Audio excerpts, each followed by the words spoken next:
नमस्कार फ्रेंड्स, इडुसाला में आपका स्वागत है। आज के वीडियो में हम लोग घटना चक्र संचय से कंप्यूटर देखेंगे, ठीक है। और ये कोई भी एग्जाम जिसमें कंप्यूटर से क्वेश्चन पूछे जाते हैं उसके लिए बेहद ही महत्वपूर्ण सीरीज है। चाहे कोई भी एग्जाम हो, आपके कंप्यूटर के क्वेश्चन यहाँ से बनेंगे ही बनेंगे, एक भी नहीं छूटेंगे प्रश्न आपके। तो चलिए फिर स्टार्ट करते हैं। स्टार्ट करने से पहले देख लीजिए, इसमें देखिए कुल 11 चैप्टर हैं। तो ये चैप्टर आपको दिख रहा होगा। तो आज के वीडियो में हम लोग चैप्टर 1 देखेंगे और इसी तरह आपका पर डे रोज एक चैप्टर आपको दिया जाएगा। अगर आप लोग चाहते हैं कि रोज आपको 2 चैप्टर दिया जाए या मास्टर वीडियो के रूप में इसको कंप्लीट किया जाए तो आप लोग कमेंट करके बताइएगा, ठीक है।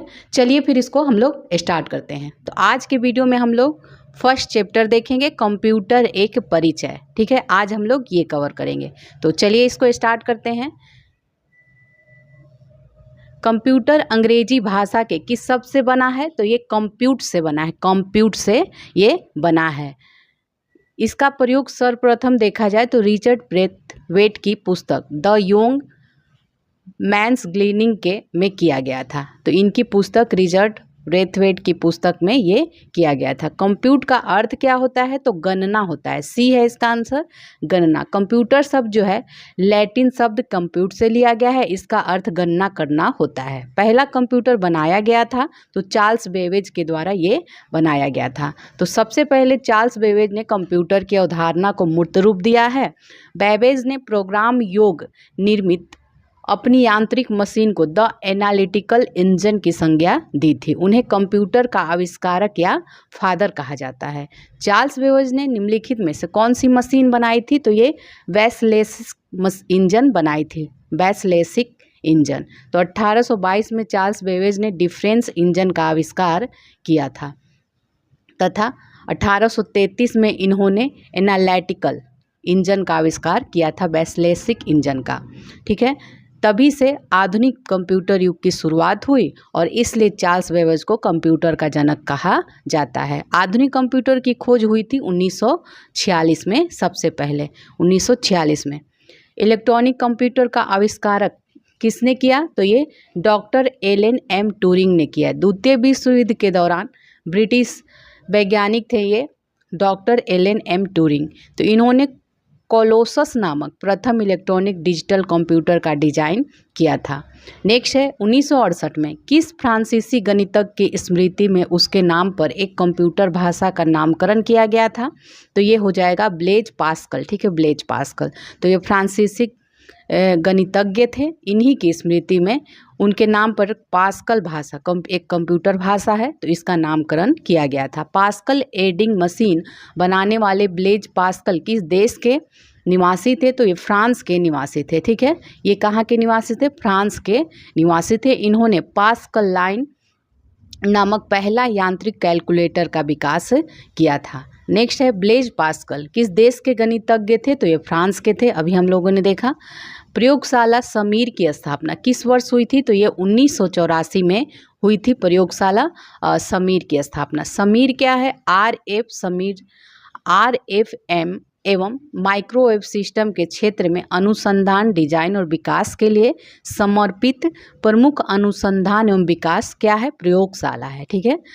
विश्व कंप्यूटर साक्षरता दिवस मनाया जाता है 2 दिसंबर को मनाया जाता है विश्व कंप्यूटर साक्षरता दिवस। नेक्स्ट देखेंगे कंप्यूटर साक्षर माने जाने के लिए निम्न में से किसकी आवश्यकता नहीं है?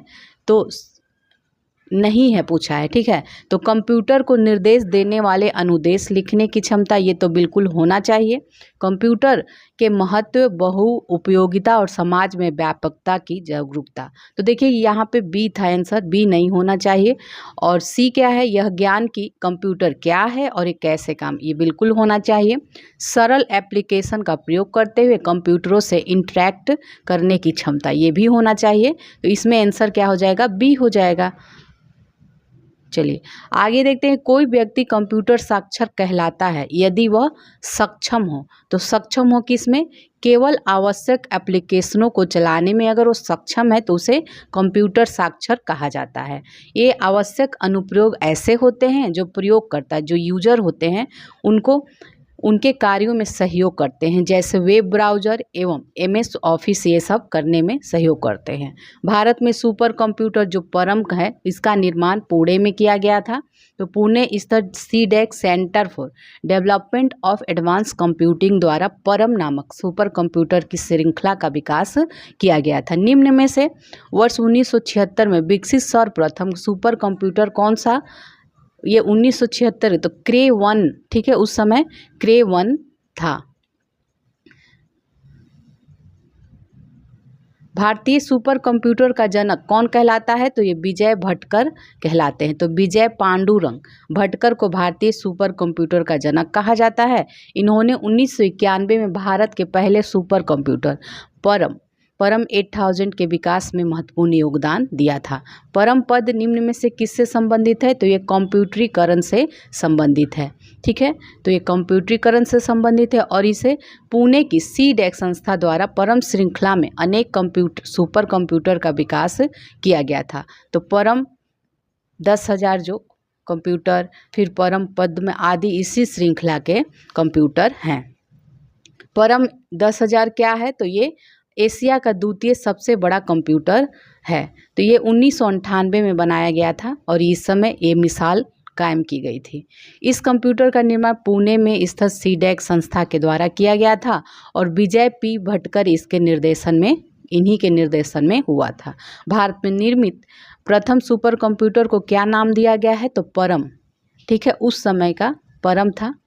इसे CDEC के द्वारा बनाया गया था। विश्व का सबसे तेज कंप्यूटर, तो फिलहाल तो अभी देखिए विश्व का सबसे तेज कंप्यूटर 93 था, उस समय की ये बात हो रही है अभी, जबकि मई 2022 में प्रकाशित रिपोर्ट के अनुसार जिसकी संसाधन गति 1102 एंड फ्लॉपीस है में विश्व का सुपर कंप्यूटर कौन सा है? ये USA का फ्रंटियर है। आप लोग को भी पता होगा, फ्रंटियर अभी सबसे विकसित कंप्यूटर है।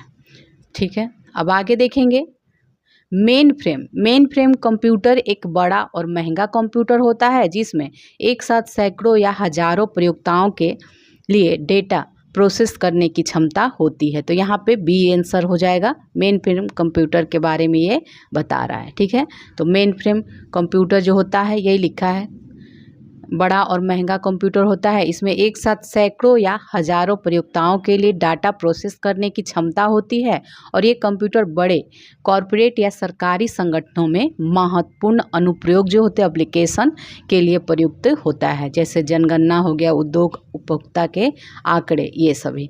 चलिए आगे देखेंगे सुपर कंप्यूटर के लिए शब्द लंबाई की जो परास होती है तो ये 64 बिट तक होती है। पर्सनल कंप्यूटर के लिए शब्द लंबाई बिट होती है और सुपर कंप्यूटर के लिए जो शब्द की लंबाई है 64 बिट या 8 बाइट होती है। सुपर कंप्यूटर मैजिक क्यूब जिसका हाल ही में उद्घाटन किया गया था, इस किस देश ने बनाया था? तो ये चाइना के द्वारा बनाया गया था उस समय। ठीक है, अब आगे देखेंगे भारत का पहला कंप्यूटर कहाँ स्थापित किया गया था? तो ये भारतीय सांख्यिकी संस्थान कलकत्ता में स्थापित किया गया था। तो ये भारत का पहला इलेक्ट्रॉनिक कंप्यूटर HEC2M भारतीय सांख्यिकी संस्थान कलकत्ता में 1955 में स्थापित किया गया था। निम्न में से कौन सी श्रेणी पुणे में विकसित भारत की सर्वप्रथम सुपर कंप्यूटर श्रेणी है? तो ये आपका हो जाएगा परम। ठीक है, परम हो जाएगा। तो परम जो है प्रगत संगणन विकास केंद्र पुणे द्वारा विकसित किया गया था। ये भारत का सर्वप्रथम सुपर कंप्यूटर श्रेणी की श्रेणी का था। इस श्रेणी का पहला सुपर कंप्यूटर परम 8000 था, जबकि दिसंबर 2022 अभी आधुनिक नवीनतम जो आंकड़े हैं परम पोरुल सुपर कंप्यूटर है। ठीक है, परम पोरुल सुपर कंप्यूटर है। इसकी जो प्रोसेसिंग स्पीड है ये 838 टीफ्लॉप पर सेकेंड है। आगे देखेंगे जूम जो है सध अनुक्रिया संचार के लिए एक वीडियो कोलैबोरेशन टूल होता है। तो जूम क्या होता है? तो एक सद अनुक्रिया संचार के लिए एक वीडियो कोलैबोरेशन टूल होता है।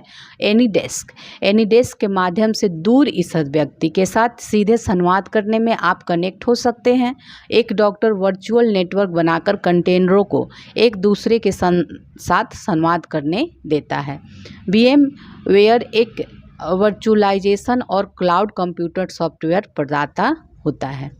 भारत का पहला सुपर कंप्यूटर किसे माना जाता है? तो परम 8000 को माना जाता है।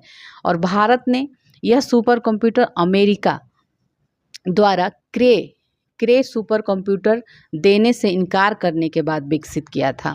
हाल ही में राष्ट्रीय सुपर कंप्यूटिंग मिशन के तहत स्थापित सुपर कंप्यूटर परम प्रवेग जो है, इसकी क्षमता कितनी है?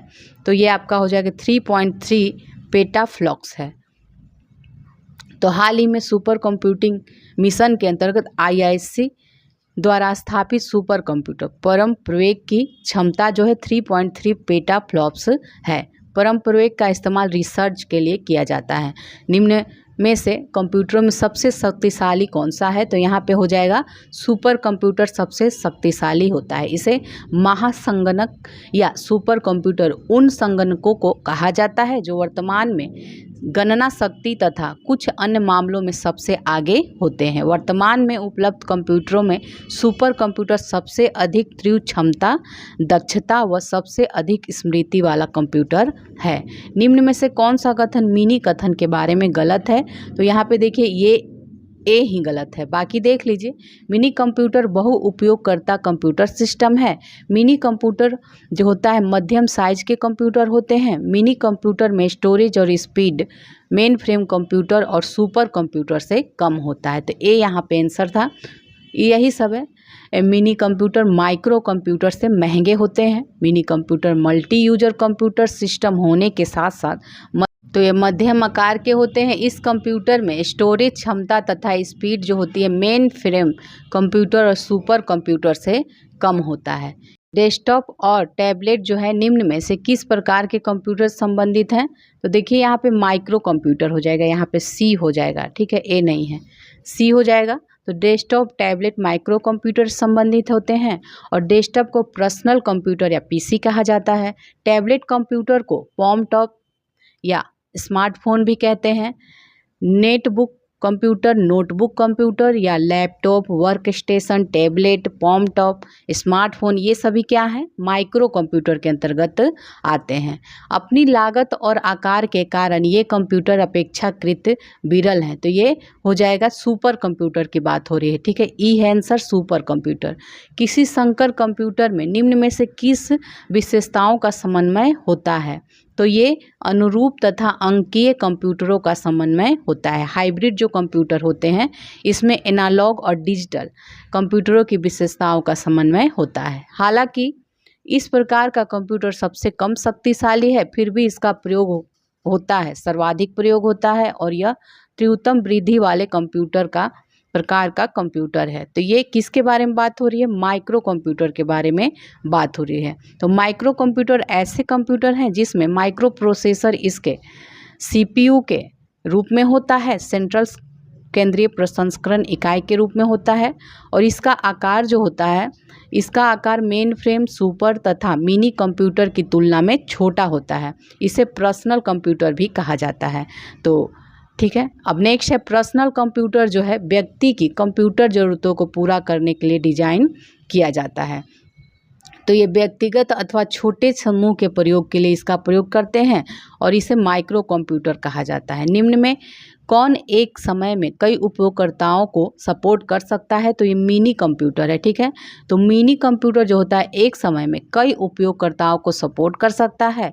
मिनी कंप्यूटर माइक्रो कंप्यूटर से बड़े और मेन फ्रेम से कंप्यूटर से छोटे होते हैं। तो मिनी कंप्यूटर की कार्य क्षमता मेन फ्रेम के समान होती है, ठीक है। एक सुबह निजी कंप्यूटर जो अपनी आपकी गोद में रखने लायक छोटा होता है, तो ये कौन होगा? नोटबुक कंप्यूटर कहलाता है, ठीक है। तो ये पोर्टेबल होता है, निजी कंप्यूटर, नोटबुक या लैपटॉप कंप्यूटर इसे कहा जाता है। निम्न में क्या सामान्यतः गणना नहीं कर सकता है? तो इसमें प्रिंटर जो है गणना नहीं कर सकता है, कंप्यूटर कर सकता है, कैलकुलेटर और मोबाइल फ़ोन कर सकता है, तो प्रिंटर नहीं कर सकता है। ठीक है। जबकि प्रिंटर जो है हार्ड कॉपी या कागज़ या पेपर के रूप में आउटपुट या प्रिंट आउट प्रयुक्त होता है। प्रिंटर का यही प्रयोग है। नेक्स्ट है मेन फ्रेम या सुपर कंप्यूटर में एक्सेस के लिए यूजर अक्सर टर्मिनल का प्रयोग करते हैं। तो मेन फ्रेम या सुपर कंप्यूटर होता है, इसमें एक्सेस के लिए यूजर जो होते हैं अक्सर टर्मिनल का प्रयोग करते हैं। टर्मिनल मुख्य रूप से वीडियो टर्मिनल एवं वर्क स्टेशनों का समावेश होता है और ये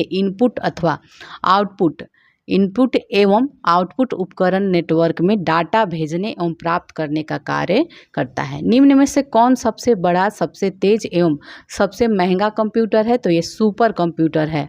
तो पर्सनल कंप्यूटर, लैपटॉप तथा नोटबुक की तुलना में सुपर कंप्यूटर सबसे अधिक तीव्र क्षमता, सबसे महंगा, सबसे अधिक स्मृति वाला कंप्यूटर होता है। भारतीय वैज्ञानिकों द्वारा विकसित सुपर कंप्यूटर का क्या नाम है? तो ये परम है। ठीक है, परम है। इसे पुणे स्थित CDAC centre for development of advanced computing द्वारा परम नामक सुपर कंप्यूटरों की श्रृंखला का विकास किया गया है, पुणे के सीडेक द्वारा।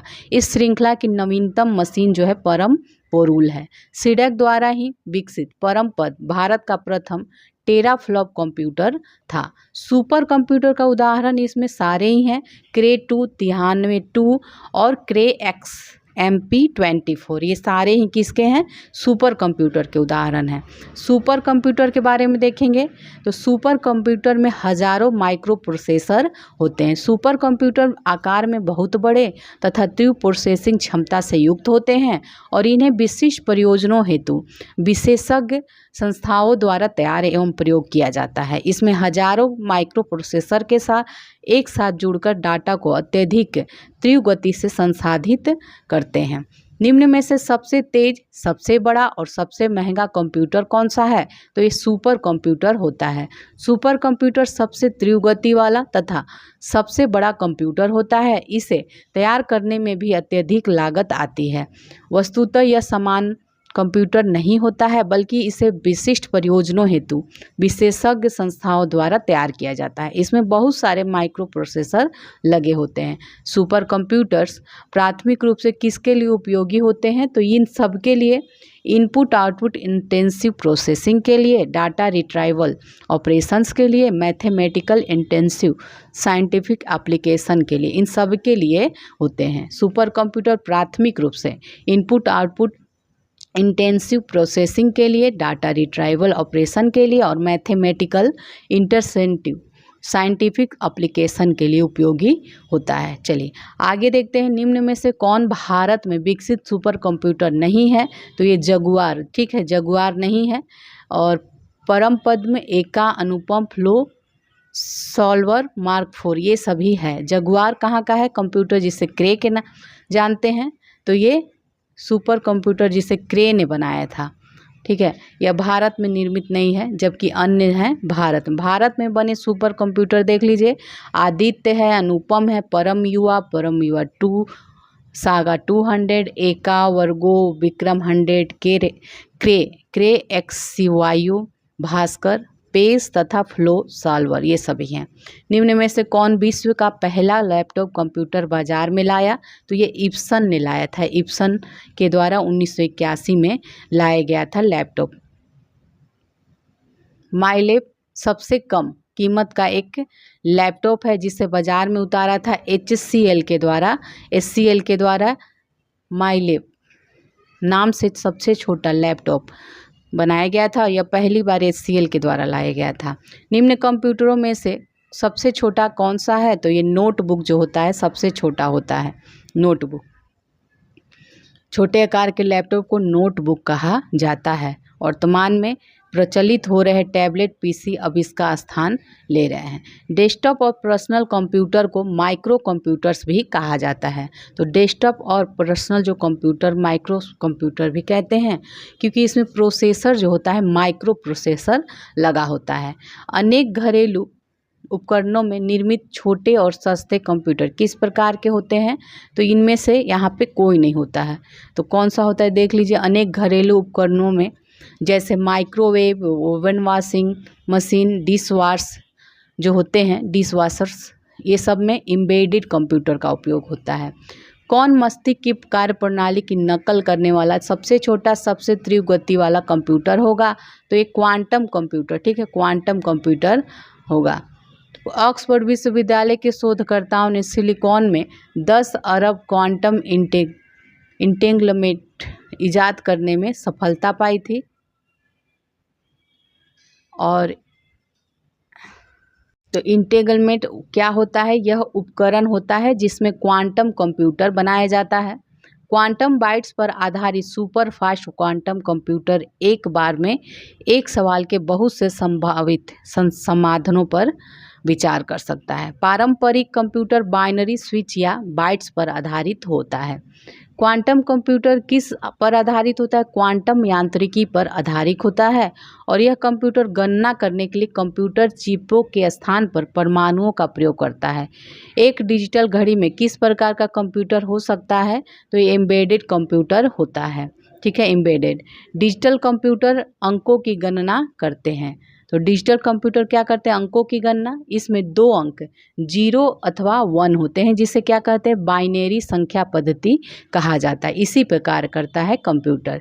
डिजिटल कंप्यूटर किस सिद्धांत पर कार्य करता है? तो ये लॉजिकल सिद्धांत पर कार्य करता है। आधुनिक कंप्यूटरों में जो अंकगणितीय तथा लॉजिकल इकाई होती है, जो कि अंकगणितीय तथा तार्किक गणनाओं का कार्य करता है। निम्न में से कौन सा एक कंप्यूटर पद नहीं है?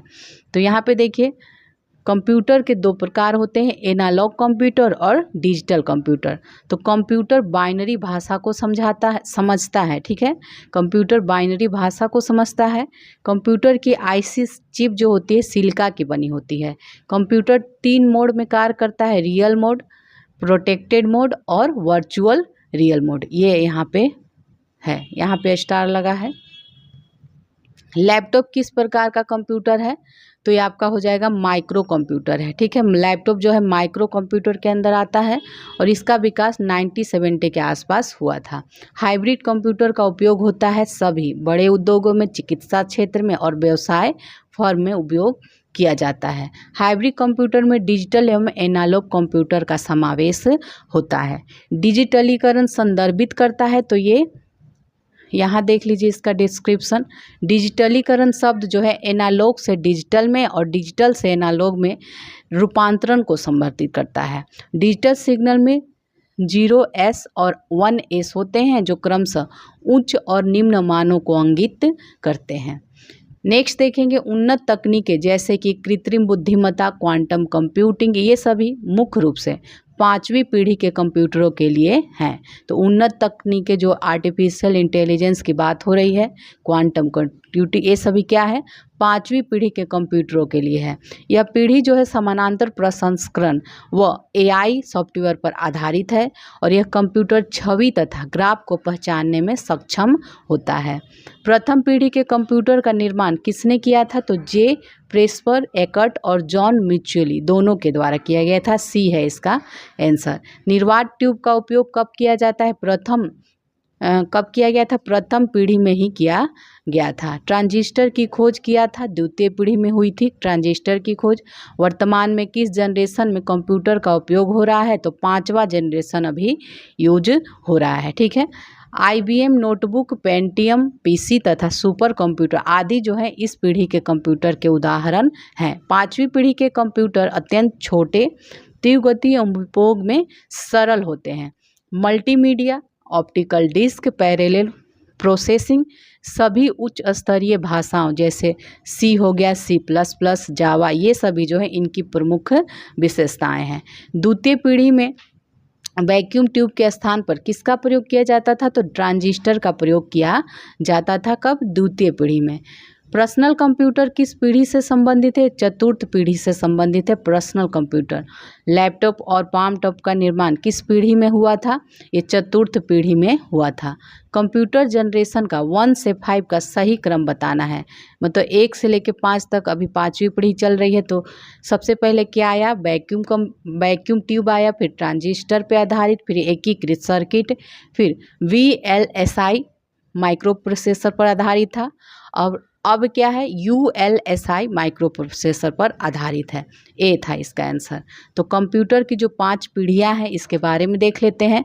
पहली पीढ़ी जो है 1942 से 1955 में रही, वैक्यूम ट्यूब की आधारित थी ये। दूसरी पीढ़ी आपकी 1955 टू 1964 जो ट्रांजिस्टर तकनीक पर आधारित था। तीसरी पीढ़ी जो थी ये आपका 1964 टू 1975 इस समय इंटीग्रेटेड सर्किट पर आधारित था। चौथी पीढ़ी VLSI very large scale integration पर आधारित था, माइक्रो प्रोसेसर पर। पांचवी अभी जो चल रही है कृत्रिम बौद्धिक पर आधारित है, आगे भी अभी यही है लेटेस्ट। अच्छा, नेक्स्ट है, पांचवी पीढ़ी के कंप्यूटर उपयोग करते थे तो ये कृत्रिम बौद्धिक तकनीक का उपयोग करते हैं। तो अभी हम लोगों ने ये सारा देखा कौन कब हुआ, यही सब है। ENIAC की खोज किया था प्रथम पीढ़ी में हुई थी। ENIAC की खोज जो है प्रथम पीढ़ी में हुई थी और यह क्या था? पहला व्यवहारिक प्रयोग वाला इलेक्ट्रॉनिक कंप्यूटर था। नेक्स्ट देखेंगे, टेबुलेटर जिसका उपयोग सांख्यिकी सूचनाओं को संसाधित करने हेतु कार्ड्स को पंच करने के लिए किया जाता है। इसका आविष्कार किया था हरमन होलेरीथ ने किया था। ठीक है, हरमन होलेरीथ ने किया था। 1890 की जनगणना के डेटा को संसाधित करने में मदद करने के लिए इसका प्रयोग किया गया था। यह एक इलेक्ट्रोमैकेनिकल मशीन था। इसका उपयोग सांख्यिकी सूचनाओं को संसाधित करने हेतु कार्ड्स को पंच करने के लिए किया जाता है। पहला संक्रियात्मक इलेक्ट्रॉनिक अंकीय कंप्यूटर है तो ये ENIAC है। ठीक है, ENIAC क्या है? Electronic numerical integrated and computer. ठीक है, तो ENIAC पहला व्यवहारिक प्रयोग वाला इलेक्ट्रॉनिक कंप्यूटर था। इसमें वॉल्व का प्रयोग किया गया था। इसका आविष्कार 1946 में JP एकर्ट एवं जॉन मॉचली ने किया था। इसके लिए सिद्धांत जो है M ट्यूरिंग के द्वारा दिया गया था। VLSI और ULSI का प्रयोग आरंभ हुआ था तो ये चतुर्थ पीढ़ी में आरंभ हुआ था। कंप्यूटर की किस पीढ़ी में प्रोग्रामिंग के लिए यांत्रिक भाषा का प्रयोग किया गया था? तो ये पहली पीढ़ी में किया गया था। तो कंप्यूटर की अब तक 5 पीढ़ियाँ हो गई हैं। पहली पीढ़ी में प्रोग्रामिंग के लिए यांत्रिक भाषा मैकेनिकल लैंग्वेज का प्रयोग किया गया था। इनपुट के लिए इसमें पंच कार्ड एवं पेपर टेप का उपयोग किया जाता था। आउटपुट प्रिंटर के द्वारा प्रिंट किया जाता था। ENIAC का विस्तारित रूप क्या है? यूनिवर्सल ऑटोमेटिक कंप्यूटर है। ठीक है, वाणिज्यिक प्रयोग के लिए उपलब्ध कराया गया पहला कंप्यूटर कौन सा था? ENIAC था। ठीक है, ENIAC इसे ENIAC के नाम से भी जाना जाता है। ये विश्व का प्रथम कंप्यूटर जिसका उत्पादन अमेरिका में वाणिज्य प्रयोग करने के लिए किया गया था। प्रथम ENIAC जो है 1951 में अमेरिका के जनगणना ब्यूरो को प्रदत्त किया गया था। पहला डिजिटल कंप्यूटर ENIAC 1 जो है किस पीढ़ी में निर्मित हुआ? तो ये प्रथम पीढ़ी में निर्मित हुआ था। ठीक है, ENIAC और ENIAC कंप्यूटर उदाहरण है, प्रथम पीढ़ी के कंप्यूटर का ये उदाहरण है। ठीक है, तो प्रथम पीढ़ी के कंप्यूटर जो है कि में स्मृति के लिए सर्किटरी और चुंबकीय ड्रम के लिए वैक्यूम ट्यूब का इस्तेमाल किया जाता था। प्रथम पीढ़ी के कंप्यूटर मशीनी भाषा पर निर्भर होते थे। सबसे कम स्तर की प्रोग्रामिंग भाषा कंप्यूटर द्वारा समझे जाने वाली थी। ठीक है, जिसके कारण एक समय में केवल एक ही समस्या का यह हल कर सकते थे। एकीकृत परिपथ संबंधित है तृतीय पीढ़ी से, ये संबंधित है एकीकृत परिपथ। नेक्स्ट देखेंगे, चौथी पीढ़ी के कंप्यूटर माइक्रो प्रोसेसर तकनीक का प्रयोग करके विकसित किए गए थे, जो 4th जनरेशन का कंप्यूटर है। ठीक है, चौथी पीढ़ी के कंप्यूटरों में कंप्यूटर माइक्रो प्रोसेसर का प्रयोग किया जाता था। इस समय कंप्यूटर में यूएलएसआई का प्रयोग आरंभ हुआ था। यूएलएसआई तथा वीएलएसआई के प्रयोग द्वारा कंप्यूटर का आकार छोटा हो गया और क्षमता में इसकी वृद्धि हो गई। चौथी पीढ़ी के कंप्यूटरों के निर्माण में प्रयोग किया जाता था सूक्ष्म संधारित्रों का प्रयोग किया जाता था। तो निर्वात ट्यूब, वैक्यूम ट्यूब का प्रयोग पहली पीढ़ी कंप्यूटर में था, ट्रांजिस्टरों का द्वितीय में, और आईसी चिप जो है ये तृतीय में, माइक्रो प्रोसेसर चौथी में किया गया था। अभी हम लोगों ने इसे पूरा देखा था। ऑटोमेटिक कैलकुलेटर किस पीढ़ी का उदाहरण है? प्रथम पीढ़ी का उदाहरण है। IBM 7094, IBM 1620 किस पीढ़ी का उदाहरण है? द्वितीय पीढ़ी का ये उदाहरण है। प्रचालन तंत्र ऑपरेटिंग सिस्टम का इस्तेमाल कब हुआ? द्वितीय पीढ़ी में ये हुआ। ऑनलाइन सिस्टम का विकास तृतीय पीढ़ी के समय हुआ है। Online system. कंप्यूटर किस माध्यम से आंकड़ों को ग्रहण करता है? तो ये इनपुट के माध्यम से करता है। कंप्यूटर की जो शक्ति है मापी जाती है, तो कंप्यूटर की शक्ति वर्ड लेंथ द्वारा मापी जाती है। किसी कंप्यूटर को एक बटन प्रेस जैसे हार्डवेयर के माध्यम द्वारा या एक सॉफ्टवेयर कमांड द्वारा शुरू करने की जो प्रक्रिया है इसको क्या कहते हैं? बूटिंग कहते हैं। ठीक है, तो जब किसी कंप्यूटर को पावर बटन को प्रेस या दबाते हैं तो बटन के दबाने से लेकर कंप्यूटर के प्रथम विंडो खुलने तक की जो प्रक्रिया होती है इसे बूटिंग कहा जाता है। उच्च क्षमता वाला माइक्रो प्रोसेसर है, इनमें सारे ही हैं। पेंटियम प्रो, पेंटियम 2, 3, पेंटियम 2, ये सारे ही हैं। ठीक है, ये micro high capacity. Database management system में डेटा की सामग्री और स्थिति किसके द्वारा प्रभाषित की जाती है? तो ये मेटा डेटा के द्वारा प्रभाषित की जाती है। किसी कारोबार के ग्राहक इन्वेंट्री तथा पेरोल रिकॉर्ड सबसे अच्छी तरह डेटाबेस फाइल में स्टोर किए जा सकते हैं।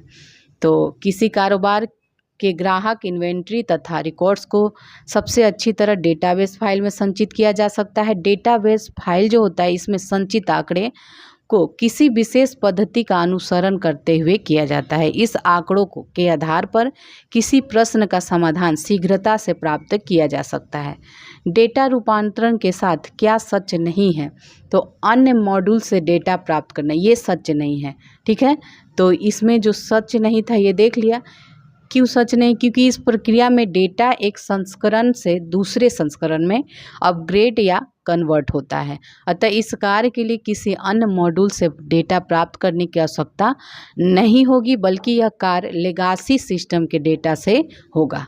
डेटा की इंटीग्रिटी में बाधा आने का क्या कारण है? तो डेटा की अतिरेकता। ठीक है, तो डेटा की इंटीग्रिटी से आशय है आंकड़ों की निरंतरता तथा उसकी शुद्धता, एक्यूरेसी से है। डेटा की इंटीग्रिटी में बाधा आने का प्रमुख कारण है डेटा की अतिरेकता। ठीक है, कैश फाइल्स के कारण कभी कभी इसकी अखंडता बाधा होने लगती है उसमें। स्टोरेज की थोड़ी सी जगह में बहुत सी फाइलों को स्टोर करने के लिए निम्न में से किसका प्रयोग किया जाता है? तो फाइल कंप्रेशन का प्रयोग करते हैं।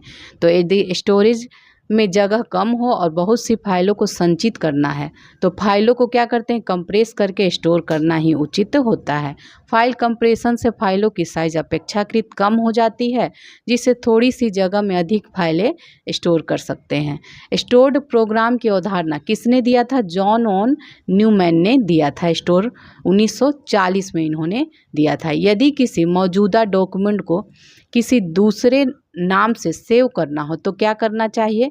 तो सेव एज कमांड का प्रयोग करना चाहिए। तो किसी मौजूदा दस्तावेज या डॉक्यूमेंट जो होता है उसको किसी दूसरे नाम से किसी ड्राइव, डेस्कटॉप या माइक डॉक्यूमेंट में सेव करना है, सेव एज कमांड का प्रयोग करके सेव किया जा सकता है। वह व्यक्ति जो कंप्यूटर का इस्तेमाल करता है ये क्या कहलाता है? यूजर, उपयोगकर्ता कहलाता है। अनुकरण एक प्रक्रिया है जिसमें वास्तविक भौतिक सिस्टम के समान क्रियाएं उत्पन्न करने के लिए कंप्यूटर सिस्टम और प्रोग्राम का प्रयोग किया जाता है। ठीक है, यही लिखा है इसमें।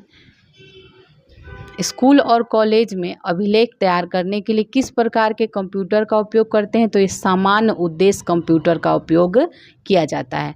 विशिष्ट उद्देश्य कंप्यूटर का उपयोग किया जाता है तो कृषि विज्ञान में, मौसम विज्ञान में, अंतरिक्ष विज्ञान सभी में किया जाता है। निम्न में से कंप्यूटर की विशेषताएं हैं, सभी हैं, शुद्धता है, विश्वसनीयता है और गति भी तेज होती है। कंप्यूटर निम्न में से कौन सा कार्य नहीं करता है? तो एक्सिक्यूटिंग करता है, प्रोसेसिंग करता है, कंट्रोलिंग करता है, अंडरस्टैंडिंग नहीं करता है। डी है, आउटपुटिंग भी करता है। तो कंप्यूटर में मानव की तरह सोचने और समझने की क्षमता नहीं होती है, जबकि वह इनपुट कराए गए डेटा को संसाधित, प्रोसेस कर आउटपुट दे सकता है, किंतु अंडरस्टैंडिंग की क्षमता नहीं होती है। त्रुटि मुक्त गणना करने की जो क्षमता है एक कंप्यूटर की शुद्धता का प्रतिनिधित्व करती है। ठीक है, एरर फ्री जो होता है गणना करने की क्षमता, इसकी एक्यूरेसी का वर्णन करता है।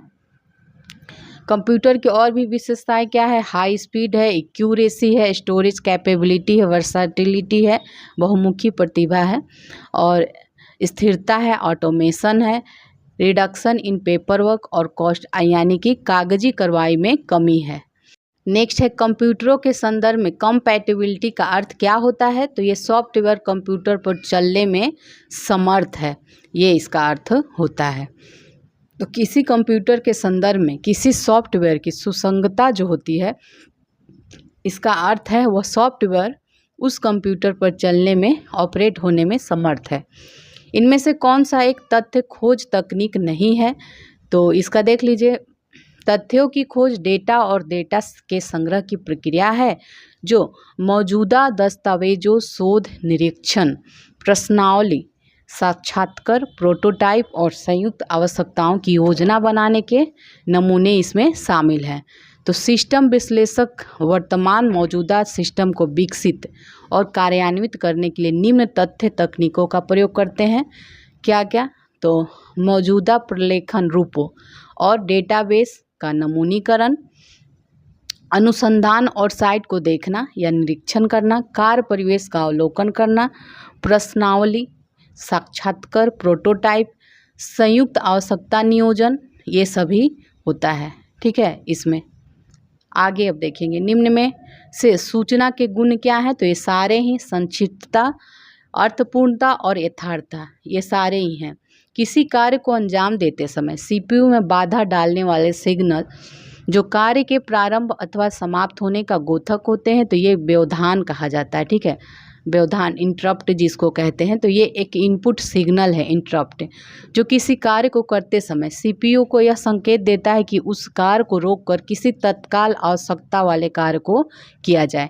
इंटरप्ट का उपयोग सामान्यतः हार्डवेयर डिवाइसों में इलेक्ट्रॉनिक या फिजिकल अवस्था परिवर्तनों को इंगित करने के लिए किया जाता है। इनका प्रयोग कंप्यूटर मल्टीटास्किंग के क्रियान्वयन में व्यापक रूप से किया जाता है। निम्न में से कौन से गुण कंप्यूटर की स्थिति के अनुरूप लचीले व्यवहार को दर्शाते हैं? तो ये बहुकौशल, वर्सटिलिटी जो होता है, ये दर्शाते हैं। तो बहुकौशल अर्थात कंप्यूटर की विविध कार्यों को संपादित करने की क्षमता होती है और यह गुण कंप्यूटर के लचीले व्यवहार को दर्शाता है। इसके अलावा एक्यूरेसी, विश्वसनीयता एवं डिलीजेंस एवं उच्च गति इत्यादि कंप्यूटर के अन्य महत्वपूर्ण गुण हैं। कंप्यूटर के संबंध में कौन सा कथन ठीक नहीं है? ठीक है, तो यहाँ पे देखेंगे, उलझनपूर्ण समस्याओं का समाधान आसानी से किया जा सकता है, ये ठीक है, सही है।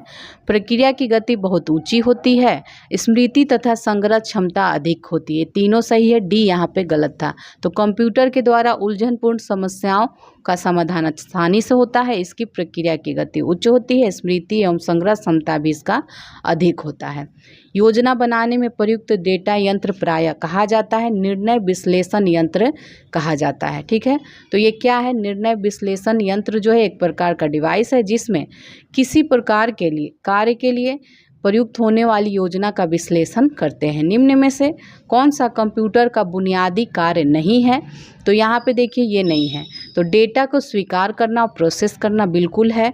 इनपुट को स्वीकार करना, डेटा को प्रोसेस करना, डेटा को स्टोर करना, ये सारे ही नहीं था यहाँ पे। ठीक है, तो ये इसका कार्य नहीं था। ये कार्य जो है टेक्स्ट को स्कैन करना कंप्यूटर का कार्य नहीं है, बल्कि यह स्कैनर के द्वारा किया जाता है और स्कैन की हुई कॉपी कंप्यूटर के माध्यम से मुद्रित की जाती है। ठीक है, बाकी सब थे। कंप्यूटर के संबंध में निम्न में से कौन सा कथन गलत है? तो यह एक लॉजिकल मशीन है और सूचना को प्रोसेस करती है, बिल्कुल सही है। इसने जो भी कोई सूचना स्टोर की है यह उस तक पहुंच सकता है। इसमें कोई भावावेग नहीं होता है। ठीक है, इसका अपना कोई भावना होना नहीं होता है, सही बात है। डी यहाँ पे गलत था। तो ये तार्किक मशीन और सूचना को प्रोसेस करती है और सूचना स्टोर करती है, वहाँ तक पहुँच जाती है जो भी करती है। इसमें कोई भावेश या भावना चाहत कुछ नहीं होता। भारत की सिलिकॉन वैली कहाँ स्थित है? बेंगलुरु कर्नाटक में ये स्थित है। तो बेंगलुरु को भारत की सिलिकॉन वैली कहते हैं और बेंगलुरु में networks technology, Yahoo, Oracle, HP, Lenovo तथा कॉग्निजेंट जैसी IT कंपनियां जो है इनका कार्यालय यहाँ पे है। इसी कारण इसे सिलिकॉन वैली कहा जाता है। किस तरह का उपकरण डायोड है? तो आरेखीय उपकरण है। तो विद्युत पर जो इलेक्ट्रिक सर्किट होता है इसके संदर्भ में आरेखीय युक्तिक एक ऐसा विद्युत उपकरण होता है जिसमें विद्युत धारा तथा वोल्टेज के मध्य रेखीय संबंध नहीं होता है और डायोड जो है इसका एक प्रमुख उदाहरण है। समान तापक्रम पर सिलिकॉन डायोड का रोचिका विभव क्या होता है? तो ये 0.7V होता है। ठीक है, 0.7V। और सिलिकॉन डायोड क्या होता है? अर्धचालक डायोड होता है। नेक्स्ट देखेंगे, छोटे सिलिकॉन चिप पर ट्रांजिस्टर तथा अन्य इलेक्ट्रॉनिक कंपोनेंट सहित कंप्लीट इलेक्ट्रॉनिक सर्किट को क्या कहा जाता है? तो इसे इंटीग्रेटेड सर्किट कहा जाता है। इंटीग्रेटेड, तो छोटे सिलिकॉन चिप पर ट्रांजिस्टरों और अन्य इलेक्ट्रॉनिक कंपोनेंट सहित कंप्लीट इलेक्ट्रॉनिक सर्किट जो होता है इसे इंटीग्रेटेड सर्किट कहते हैं। ठीक है, नेक्स्ट अब देखेंगे। नेक्स्ट है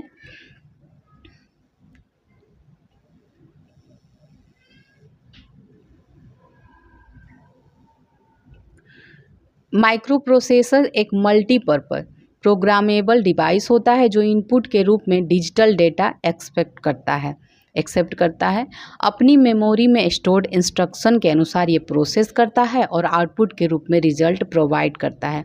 तो ये माइक्रो प्रोसेसर के लिए कहा जा रहा है। तो एक मल्टीपर्पज प्रोग्रामेबल डिवाइस होता है, इनपुट के रूप में डिजिटल डेटा एक्सेप्ट करता है और अपनी स्मृति में संचित निर्देशों के अनुसार प्रोसेस करता है और उसका आउटपुट रिजल्ट प्रोवाइड करता है। कंप्यूटरों के लिए IC चिप प्रायः किस पदार्थ की बनी होती है? तो ये सिलिकॉन की बनी होते हैं। सिलिकॉन क्या है? एक रासायनिक तत्व है जिसका परमाणु क्रमांक जो होता है ये 14 होता है। ये अर्धचालक होता है। कंप्यूटर की IC चिप जो होती है या माइक्रो चिप ये सिलिकॉन की ही बनी होती है। तो नेक्स्ट है, संगणकों में प्रयुक्त IC चिप प्रायः सिलिकॉन से बने होते हैं। कंप्यूटर में इस्तेमाल होने वाली इंटीग्रेटेड सर्किट चिप्स बनाने में निम्नलिखित में कौन से रासायनिक तत्व टेट्रावोलेट उपधातु का इस्तेमाल करते हैं? तो ये आपका सिलिकॉन हो जाएगा। सिलिकॉन क्या है? सेमीकंडक्टर है सिलिकॉन। ठीक है, तो ये अर्धचालक सेमीकंडक्टर होता है, इसका प्रयोग कंप्यूटर चिप बनाने में होता है।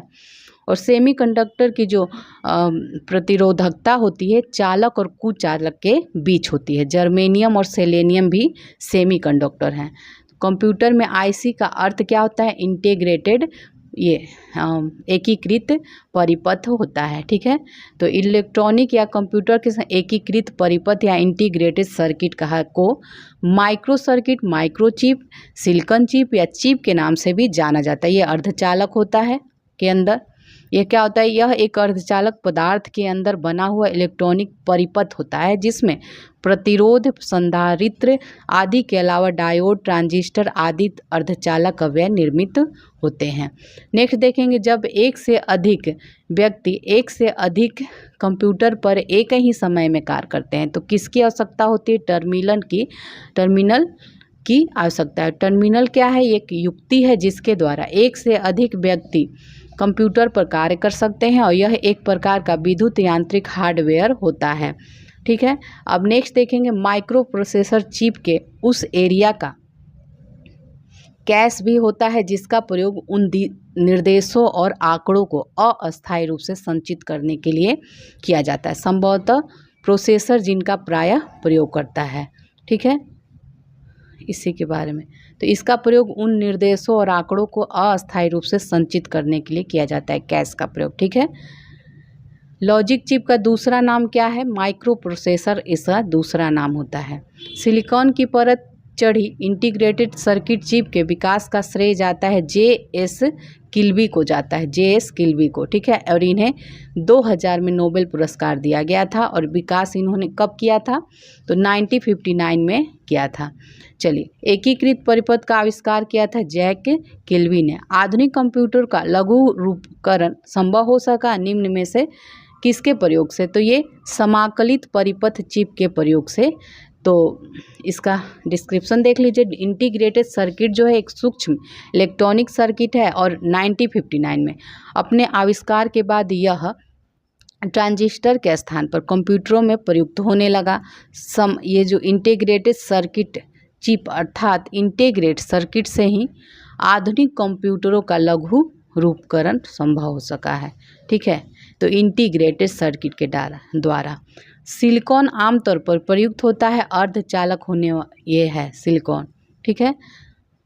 अर्धचालक क्या होता है आप लोग जानते ही होंगे। उन पदार्थों को कहा जाता है जिनकी जो विद्युत चालकता है चालकों से कम किंतु अचालकों से अधिक होती है। सिलिकॉन की खोज स्वीडिश रसायन शास्त्री जोन्स जैकब बर्जेलियस ने किया था। Indian institute of remote sensing स्थित है, देहरादून में स्थित है।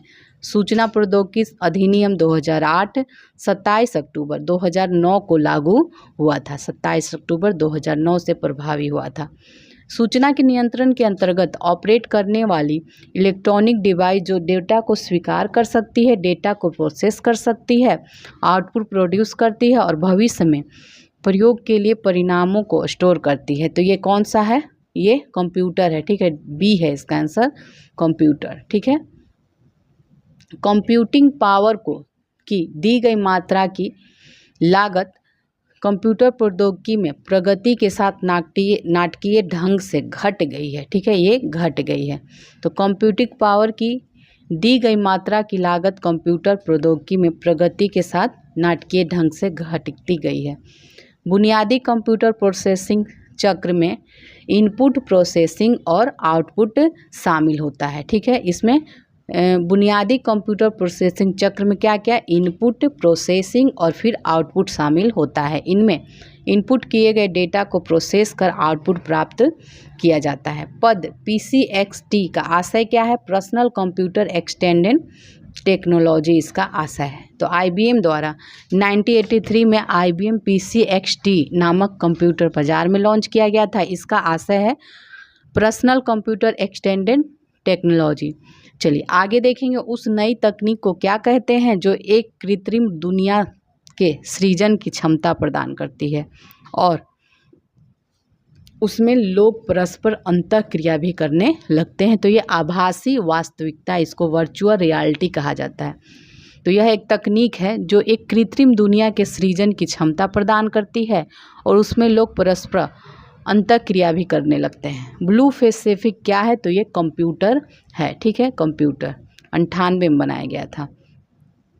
नेक्स्ट देखेंगे नैनो टेक्नोलॉजी अत्यधिक सूक्ष्म स्तर पर डिवाइसों का निर्माण करने हेतु नैनो स्ट्रक्चर के प्रयोग पर विचार करता है। ठीक है। तो नैनो टेक्नोलॉजी में सूक्ष्म स्तर पर उपकरणों का निर्माण करने हेतु नैनो स्ट्रक्चर के प्रयोग पर विचार किया जाता है। नेक्स्ट है कंप्यूटर के क्षेत्र में उभर रही नवीन प्रौद्योगिकी क्या है? तो पैरेलल प्रोसेसिंग सिस्टम है। भारत में सूचना क्रांति के जनक राजीव गांधी को माना जाता है सूचना क्रांति के जनक। विकास के लिए सूचना प्रौद्योगिकी का अधिकाधिक उपयोग रणनीति है आंध्र प्रदेश सरकार का। ठीक है। ये 2004 में शुरू किया गया था।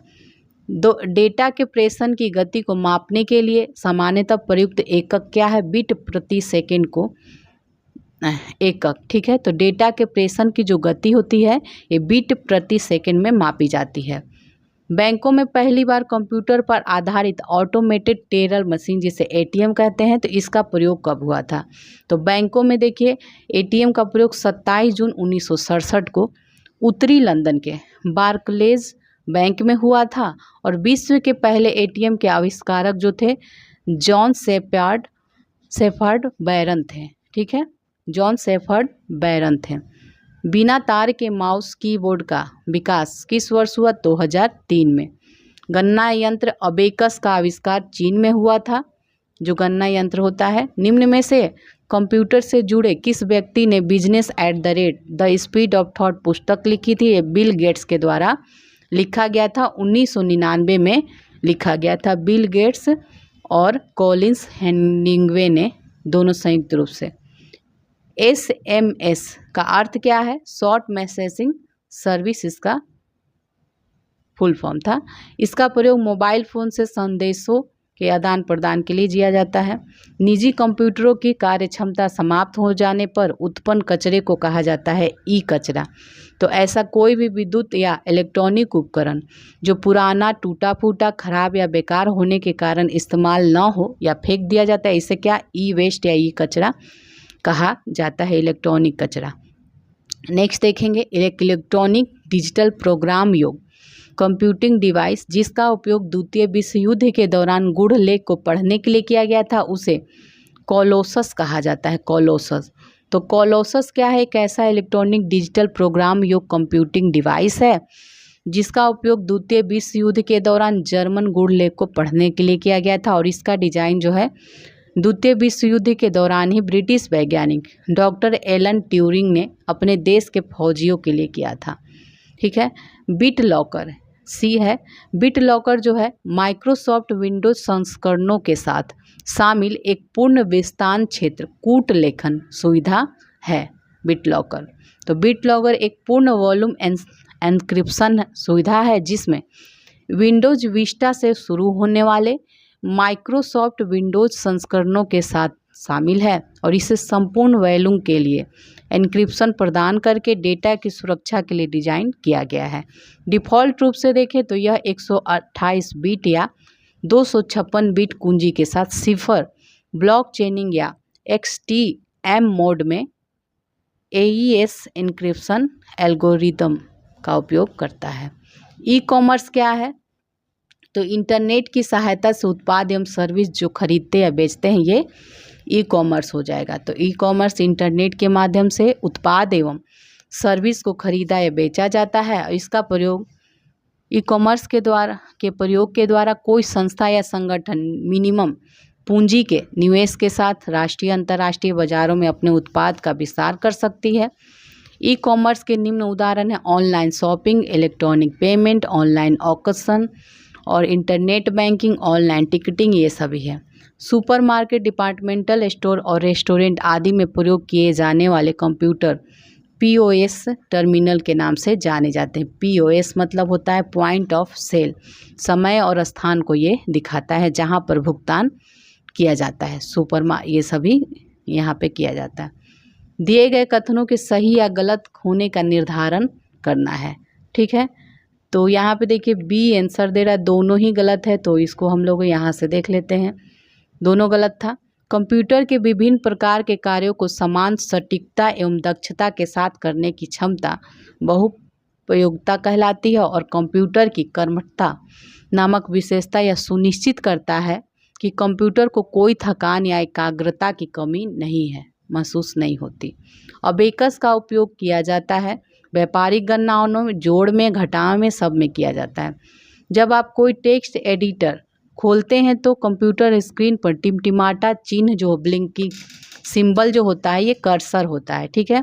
तो जब आप कोई टेक्स्ट एडिटर खोलते हैं तो कंप्यूटर स्क्रीन पर जो कर्सर जो टिमटिमाता चिन्ह कर्सर कहलाता है। इसे टेक्स्ट कर्सर या इंसर्शन पॉइंट भी कहा जाता है। कर्सर एक ऐसा संकेतक होता है जिसका उपयोग कंप्यूटर मॉनिटर या अन्य डिस्प्ले डिवाइस पर यूजर इंटरेक्शन हेतु वर्तमान स्थिति को दिखाने के लिए किया जाता है। ठीक है। अब इसमें देखेंगे कौन सा कथन सही है डिजिटल भुगतान के बारे में। तो भीम ऐप उपयोग करने वाले के लिए यह ऐप UPI सक्षम बैंक खाते से किसी को धन का हस्तांतरण करना संभव बनाता है। केवल एक ही यहाँ पे सही है। भीम ऐप के बारे में आप लोग जानते ही होंगे। तो Bhim Bharat interface for money एक UPI आधारित भुगतान इंटरफेस है जो एकल पहचान जैसे मोबाइल नंबर या नाम के प्रयोग द्वारा रियल टाइम में धन का हस्तांतरण करता है। भीम ऐप में ऑथेंटिकेशन या सत्यापन के 3 स्तर होते हैं। पहला स्तर जो होता है डिवाइस आईडी तथा मोबाइल नंबर है। दूसरा स्तर वह बैंक अकाउंट होता है जिसे यूजर भीम ऐप से लिंक करता है, जबकि तीसरा स्तर जो होता है इसमें यूपीआई पिन है जो किसी लेन देन को पूरा करने के लिए आवश्यक होता है। इसके विपरीत चिप पिन डेबिट कार्ड में प्रमाणीकरण के 2 घटक केवल होते हैं, तो इसलिए 2 यहाँ गलत था। किस प्रकार के कंप्यूटरों का सर्वाधिक प्रयोग करते हैं?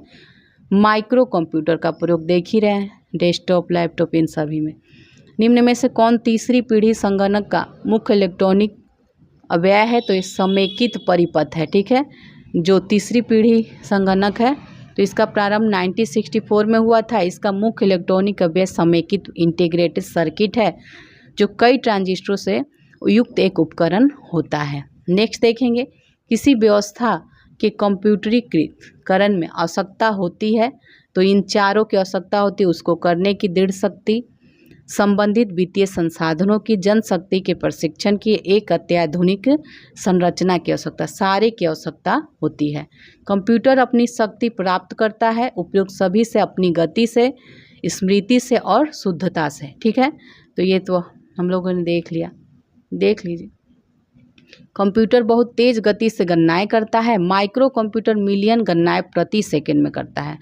कंप्यूटर बहुत ही शुद्ध गणनाएं करने वाली मशीन है और यह जटिल से जटिल गणनाएं बिना किसी त्रुटि के करता है। कंप्यूटर अपनी मुख्य तथा सहायक मेमोरी होती है। कंप्यूटर की एक मुख्य मेमोरी होती है, एक सहायक, जो कि कंप्यूटर के आंकड़ों को संचित करने में सहायता करता है। कौन सा उपकरण द्वितीयक उपकरण के रूप में वर्गीकृत नहीं है? तो ये परम नहीं है।